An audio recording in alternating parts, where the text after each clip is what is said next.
찬송가 350장으로 찬송하겠습니다. 350장 찬송입니다.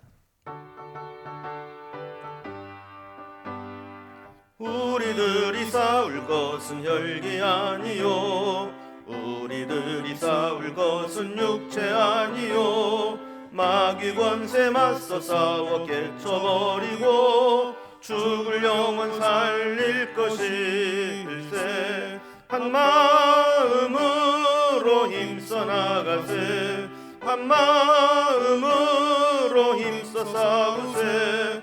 악한 마귀 군사들과 힘써 싸워서 승전고를 울리기까지. 우리들이 입은 갑옷새가 아니요, 우리들이 가진 검은 강철 아니요, 하나님께 받아가진 평화의 복음 거룩하신 말씀이로다. 한 마음으로 힘써 나가세, 한 마음으로 힘써 싸우세. 악한 마귀 군사들과 힘써 싸워서 승전고를 울리기까지. 악한 마귀 죄 아무리 강할지라도 우리들의 대장 예수 앞서가시니 주저 말고 용감하게 힘써 싸우세. 최후 승리 얻을 때까지 한 마음으로 힘써 나가세, 한 마음으로 힘써 싸우세. 악한 마귀 군사들과 힘써 싸워서 승전고를 울리기까지. 죄악 중에 빠진 사람 죄를 뉘우쳐 십자가에 달린 예수 믿기만 하면 위태한 데 빠진 영혼 구원 얻어서 천국 백성 될 것임일세. 한 마음으로 힘써 나가세, 한 마음으로 힘써 싸우세. 악한 마귀 군사들과 힘써 싸워서 승전고를 울리기까지. 아멘. 오늘 함께 나눌 하나님 말씀은 구약성경 열왕기상 18장 1절에서 15절까지 말씀입니다. 열왕기상 18장 1절에서 15절까지 545면입니다. 말씀을 제가 봉독하겠습니다. 많은 날이 지나고 제3년에 여호와의 말씀이 엘리야에게 임하여 이르시되 너는 가서 아합에게 보이라. 내가 비를 지면에 내리리라. 엘리야가 아합에게 보이려고 가니 그때 사마리아의 기근이 심하였더라. 아합이 왕궁 맡은 자 오바댜를 불렀으니 이 오바댜는 여호와를 지극히 경외하는 자라. 이세벨이 여호와의 선지자들을 멸할 때에 오바댜가 선지자 100명을 가지고 50명씩 굴에 숨기고 떡과 물을 먹였더라. 아합이 오바댜에게 이르되 이 땅의 모든 물 근원과 모든 내로 가자. 혹시 꼴을 얻으리라. 그리하면 말과 노새를 살리리니 짐승을 다 잃지 않게 되리라 하고 두 사람이 두루 다닐 땅을 나누어 아합은 홀로 이 길로 가고 오바댜는 홀로 저 길로 가니라. 오바댜가 길에 있을 때에 엘리야가 그를 만난지라. 그가 알아보고 엎드려 말하되 내 주 엘리야여 당신이시니까. 그가 그에게 대답하되 그러하다. 가서 내 주에게 말하기를 엘리야가 여기 있다 하라. 이르되 내가 무슨 죄를 범하였기에 당신이 당신의 종을 아합의 손에 넘겨 죽이게 하려 하시나이까. 당신의 하나님 여호와께서 살아계심을 두고 맹세하노니 내 주께서 사람을 보내어 당신을 찾지 아니한 족속이나 나라가 없었는데 그들이 말하기를 엘리야가 없다 하면 그 나라와 그 족속으로 당신이 보지 못하였다는 맹세를 하게 하였거늘 이제 당신의 말씀이 가서 내 주에게 말하기를 엘리야가 여기 있다 하라 하시나 내가 당신을 떠나간 후에 여호와의 영이 내가 알지 못하는 곳으로 당신을 이끌어 가시리니 내가 가서 아합에게 말하였다가 그가 당신을 찾지 못하면 내가 죽임을 당하리이다. 당신의 종은 어려서부터 여호와를 경외하는 자라. 이세벨이 여호와의 선지자들을 죽일 때에 내가 여호와의 선지자 중 100명을 50명씩 굴에 숨기고 떡과 물로 먹인 일이 내 주에게 들리지 아니하였나이까. 이제 당신의 말씀이 가서 내 주에게 말하기를 엘리야가 여기 있다 하라 하시니 그리하면 그가 나를 죽이리이다. 엘리야가 이르되 내가 섬기는 만군의 여호와께서 살아계심을 두고 맹세하노니 내가 오늘 아합에게 보이리라. 아멘. 사르밧 과부의 집에서 기근을 피해 있었던 엘리야에게 시간이 지난 후에 다시 하나님 말씀이 임하게 됩니다. 비가 오지 않는 기근이 시작된 지 벌써 3년이 되었다는 이야기죠. 하나님은 다시 이스라엘로 가서 아합을 만나라고 하십니다. 그리고 이제 가뭄도 끝날 것이고 비가 내릴 것이다라는 약속의 말씀을 전하게 하십니다.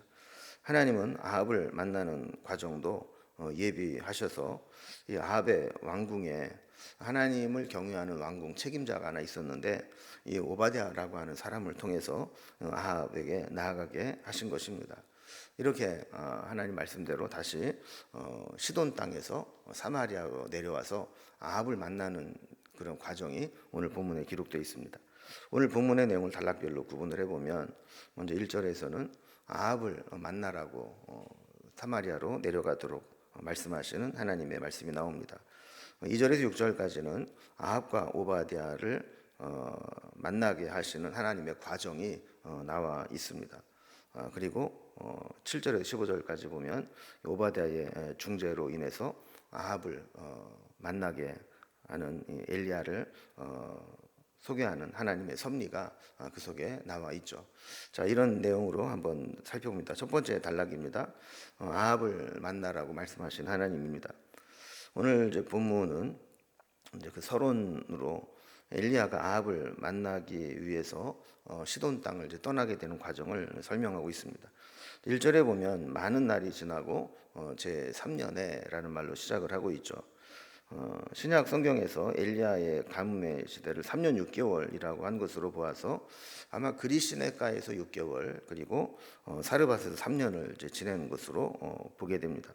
하나님 이때 다시 엘리야에게 말씀을 하시는 겁니다. 그 내용은 이제 가서 아합에게 보이라 하는 겁니다. 그러면서 이제 내가 비를 지면에 내리리라. 가뭄이 끝나고 비가 올 것이다라는 말씀을 전하라고 하는 것이죠. 전에도 살펴봤지만 지난 3년 반 동안의 이 가뭄은 단순히 자연재해가 아니라 하나님께서 이 농사를 주관하는 또 비를 내리게 하는 신으로 저들이 믿고 있는 바알이 이스라엘 백성들에게 전혀 비를 내려주지 못하고 무능한 신이라는 것을 드러내기 위한 하나님의 징계였던 것입니다. 이제 두 번째 단락을 보면 이 말씀을 듣고 엘리야가 떠나서 이 사마리아로 오게 되는데 이때 이제 아합 왕과 오바댜가 서로 길을 헤어져서 가게 될 때 엘리야를 만나게 되는 과정이 나오게 됩니다. 2절에 보면 엘리야가 아합을 만나러 갈 때 사마리아의 기근이 심했다라고 말씀합니다. 3년 반 동안 가뭄으로 인해서 사마리아뿐만 아니라 온 팔리스틴 지역에 기근이 심했던 것이죠. 3절 이하에 보면 오바댜라고 하는 인물이 등장을 합니다. 이 오바댜라는 사람의 이름의 뜻은 여호와의 종이라는 의미입니다. 그는 자기의 이름대로 여호와를 경외하며 섬기는 삶을 살았습니다. 3절을 계속 보면 오바댜는 왕궁 맡은 자다라고 기록을 합니다. 아이러니하게도 아합의 최측근으로 있으면서도 여호와를 지극히 경외하는 자였다라고 이야기를 하는 거죠. 이걸 보면 이 오바댜의 성실함과 이 탁월한 능력을 보게 됩니다. 우리 믿음의 사람들도 마찬가지죠. 영성과 실력을 겸비하는 것이 참 중요하다라는 것을 보게 됩니다. 4절에 보면 오바댜의 신앙을 이제 단적으로 보여주는 한 가지 사건을 이야기합니다. 이세벨이 여호와의 선지자들을 멸할 때에 오바댜가 선지자 100명을 가지고 50명씩 굴에 숨기고 떡과 물을 먹였더라라는 겁니다. 여기 보면 이세벨의 악행을 볼 수 있습니다. 이세벨은 이스라엘의 바알 신을 뿌리내리기 위해서 가장 장애가 되는 하나님의 선지자들을 다 몰살시킨 것들을 보게 되죠. 이세벨이 아합을 충동질시켜서 온 나라를 바알의 나라로 만들려고 하고 있었던 겁니다.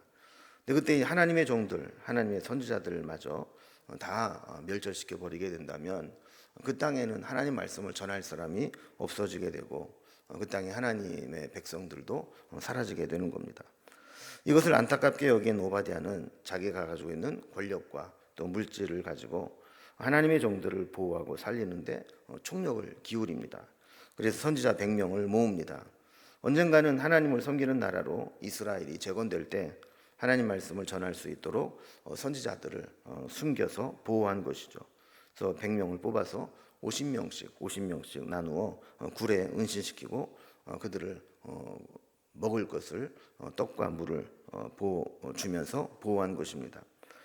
이세벨의 탄압이 시작하자 하나님의 종들은 이세벨의 위협과 기근으로 굶어 죽는 힘든 시기를 보내야만 했습니다. 이때 오바댜가 아니었더라면 아마 저들은 이세벨의 손에 죽든지 가뭄에 굶어 죽었을 겁니다. 100명이나 되는 자들을 지속적으로 기근에서 또 이세벨의 손에서 보호하고 먹여 살린다는 것은 아무리 왕궁 책임을 맡은 자라 할지라도 쉬운 일은 아니었을 겁니다. 만약에 이 일이 발각이 된다면 이세벨의 손에 죽을 것을 각오해야 했고 또 천정부지로 치솟는 식량을 계속 구입하는 것도 경제적으로 큰 부담이 되었을 겁니다. 어쨌든 오바댜는 말로만 외치는 신앙이 아니라 자신의 위험과 손실과 희생을 감수하면서 하나님의 종들을 보호하고 섬기는 일을 실천했던 사람이었습니다. 5절에 보면 아합이 그를 얼마나 신뢰했는지를 알 수 있습니다. 아합이 오바댜에게 이르되 이 땅의 모든 물 근원과 모든 내로 가자. 혹시 꼴을 얻으리라. 그리하면 말과 노새를 살리리니 짐승을 다 잃지 않게 되리라 그랬습니다. 기근이 심해지니까 사람도 먹을 게 없는데 짐승들까지 먹을 게 있겠습니까? 또 물이 없으니까 짐승들이 목말라서 죽게 되는 일들이 생기게 되는 거죠. 자, 그렇게 되었을 때 어떻게 보면 그 국가의 가장 중요한 재물 중에 하나인 이런 말과 노새들을 다 잃지 않기 위해서 궁여지책으로 오바댜를 데리고 물을 찾아서 나선 겁니다. 혹시라도 물이 있는 곳이 있다면 그곳에서 짐승들에게 물을 먹이고 꿀을 얻어서 살릴 수 있지 않겠느냐 하면서 정말 마지막 절박한 마음으로 떠나오게 된 거죠. 6절에 보면 아합과 오바댜는 이제 땅을 나누어서 아합은 이쪽으로 또 오바댜는 저쪽으로 따로따로 이제 헤어져서 물과 꿀을 찾게 됩니다.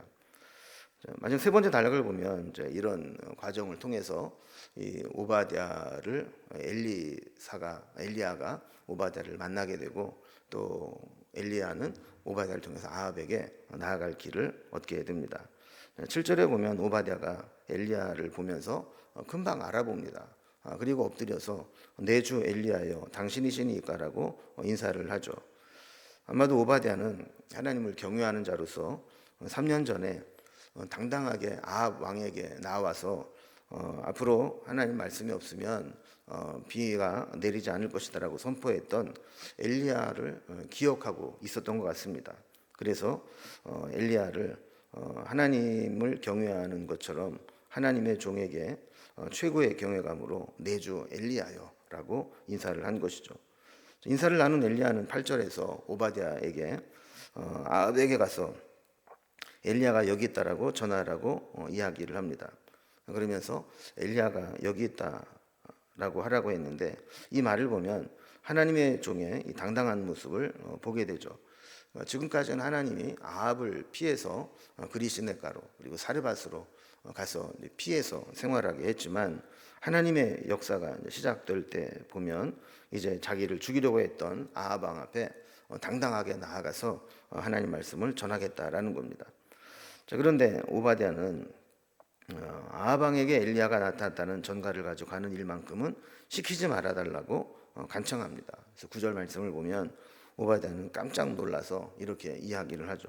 내가 무슨 죄를 지었길래 당신이 당신의 종을 아합의 손에 넘겨 죽이게 하려 하시나이까 그랬습니다.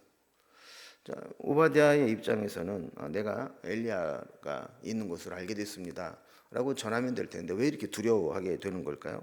이제 그 이유가 이제 10절에 있습니다. 오바댜는 10절에서 이런 일들을 이야기합니다. 그간 아합에게 이제 아합이 했던 일들을 이제 이야기하는데, 엘리야가 이제 앞으로 수년 동안 비도 이슬도 있지 않을 것이라는 말씀을 하고 후련히 사라진 이후에 이 아합은 엘리야를 잡으려고 사람을 보내서 찾지 않은 나라나 찾지 않은 족속이 없었다라는 겁니다. 아마도 아합은 가뭄의 원인을 이 바알에게 불손한 태도를 보이고 비가 오지 않을 것이라는 말을 해서 바알을 노하게 한 엘리야에게 이제 책임을 돌리고 엘리야를 처형해서 바알의 진노를 풀고 가뭄을 해소하려고 전국 사방을 뒤지면서 엘리야를 찾았던 것 같습니다. 또 아니면 엘리야가 내 말이 없으면 수년 동안 비도 이슬도 내리지 않을 것이다 라는 예언한 것을 번복하게 만들어서 비가 내리도록 하려고 했을지 모릅니다. 어쨌든 아합은 엘리야를 찾기 위해서 적극적으로 사방 찾아내도 찾지 못했습니다. 그리고 만나는 족속들마다 우리는 엘리야를 보지 못했습니다라는 맹세를 하게 했다라는 겁니다. 어디에서도 찾지 못했던 당신을 내가 알고 있습니다라고 데리고 오면 아합이 그걸 어떻게 받아들이겠느냐라는 거죠. 11절에 보면 더 두려운 상상을 합니다. 엘리야가 자기를 아합에게 보내서 그 말대로 아합에게 가서 내가 엘리야를 만났다, 엘리야가 저기 있다라고 이야기를 하면 하나님께서 그냥 두시겠냐는 거예요. 12절 말씀과 같이 하나님은 엘리야를 아합에게서 보호하기 위해서 다른 곳으로 옮기실 것이 아니겠느냐 하는 이야기를 하는 거죠. 그래서 자기가 아합을 만나러 간 사이에 여호와의 영이 엘리야에게 임해서 엘리야를 다른 곳으로 이끌어가게 하신다면 나는 아합에게 거짓말하는 것이 되고, 그렇게 되면 아합에게 죽임을 당할 것이 뻔하다는 것입니다. 어떻게 보면 오바댜는 폭군의 특징을 잘 알고 있습니다.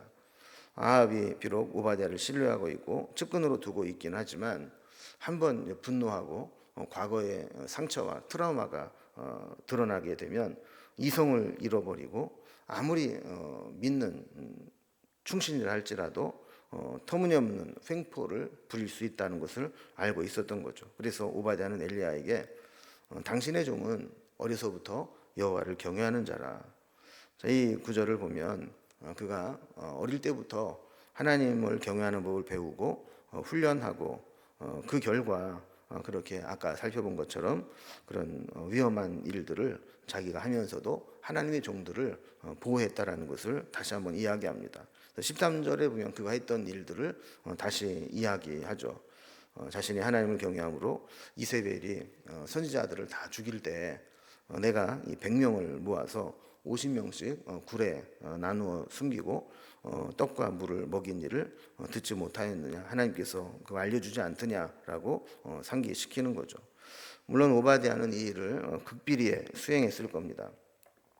그럼에도 불구하고 오바댜는 하나님의 종에게 하나님께서 이 오바댜를 이미 말씀하셔서 알고 있을 거라고 믿었던 겁니다. 그러니 14절 말씀과 같이 자신을 통해서 아합에게 엘리야를 데리고 와서 소개하는 일만큼은 하지 않게 해달라. 만약에 내가 그렇게 했다가 일이 조금이라도 잘못되면 아합이 나를 죽일 거다라는 이야기를 하는 겁니다. 15절에 보면 엘리야는 오바댜에게 자신이 섬기는 하나님의 살아계심을 두고 맹세하면서 반드시 오늘 아합을 만날 것이다 라고 이야기를 하게 되죠. 오바댜는 어릴 때부터 여호와를 경외하였고 나중에 출세한 이후에도 하나님을 위해 목숨을 걸고 하나님의 선지자들을 보호해 주는 사명을 감당했습니다. 그럼에도 불구하고 그에게 한 가지 약점이 있다면 하나님 말씀을 들었을 때 너무 앞서가고 너무 많은 걱정을 미리 사서 한다는 겁니다. 그래서 엘리야가 오바댜에게 자신의 역사의 전면에 나서고 있음을 알리라 이렇게 전했을 때 그냥 말씀에 순종해서 가서 전하면 되는데 그로 인해서 파생될 일들을 여러 가지를 다 염려하면서 걱정하고 두려움에 떨고 있었던 것이죠. 때로는 믿음이 좀 단순할 필요가 있습니다. 하나님이 하나님의 종을 통해서든 또 설교를 통해서든 성경 말씀을 통해서든 말씀하실 때 아멘 하고 순종하는 사람이 믿음의 사람이지, 내가 순종했을 때 이런 일이 일어나면 어떡하지, 저런 일도 생길 수 있는데, 전에는 이런 일이 있었는데 하면서 이런저런 일들을 미리 염려하고 걱정하면 순종하기가 어려워지는 것이죠. 우리도 이 오바댜의 선행 믿음의 행위가 있었지만 미리 염려하는 것들은 좀 버리고 단순하게 믿는 그 믿음이 필요할 줄로 믿습니다. 기도하겠습니다. 하나님 아버지, 하나님은 이제 엘리야를 다시 역사의 전면에 나서게 하면서 아합 왕을 만나게 하는 과정이 오늘 본문을 통해 나타나는 것을 보았습니다. 그리고 그 중간에 하나님을 경외하는 오바댜를 통해서 만나게 하시는데, 오바댜가 지금까지 그 위험을 무릅쓰고 희생과 헌신을 하며 선지자들을 돌봐준 믿음의 선행을 한 것들은 참 귀한 일이지만, 그러나 아합을 두려워하고 사람에 대한 두려움, 또 미리 일어나지도 않은 일에 대한 염려, 또 지나친 상상으로 인해서 극단적인 그런 생각들로 인해서 쉽게 결단하지 못하고 또 중간에 있는 모습을 보게 됩니다. 우리도 믿노라 하지만 때로 정말 힘든 상황을 만나게 되면 주저하고 고민하고 또 때로는 갈등하고, 그리고 일어나지 않은 일들까지 미리 염려하고 근심하는 모습을 보일 때가 있습니다. 하나님 믿을 때 단순하게 믿음이 필요할 때는 단순하게 믿고 나아갈 수 있는 그러한 믿음도 허락해 주시옵소서. 오늘도 주님과 동행하기를 원하며 예수님의 이름으로 기도드리옵나이다. 아멘. 각자에게 두 제목들로 자유롭게 기도하시겠습니다.